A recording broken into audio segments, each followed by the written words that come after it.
She denied mentioning Benadryl until PSLPD played her 911 call. The recorded interview in Calvin Berry's case. Listen closely to what happened next.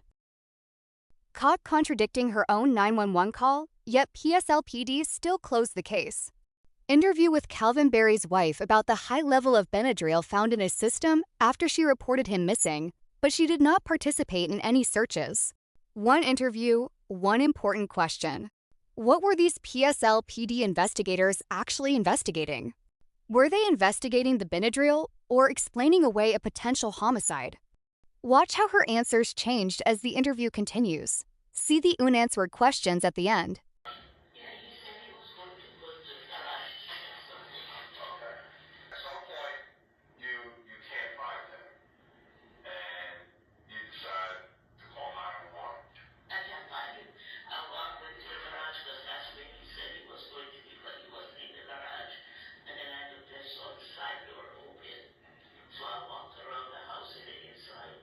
I'm calling him, no answer. So when you walked outside to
Why was diphenhydramine, Benadryl, significant enough to be included in Calvin's cause of death, but not investigated thoroughly?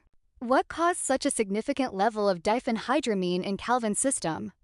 Why didn't Althea ask how so much Benadryl got into her husband's system? Or did she already know? After mentioning it on the 911 call?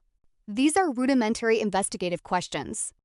The kind any competent investigator should ask in any unnatural death investigation. Was this truly an emergency 911 call, or did it seem rehearsed or calculated? Why did Althea report Calvin missing but say she doesn't go outside, not in the day, not in the night, to look for him? More than a year later, why did Althea still not know why she voluntarily mentioned Benadryl during the 911 call? When questioned specifically about Benadryl, why did she shift the conversation to quercetin? Why did the discussion shift to carpeting from a home they had moved out of approximately 15 years earlier? Why was a family doctor Calvin had not seen in 15 years brought into this discussion? Who was the person Althea said Calvin asked to buy Benadryl for him?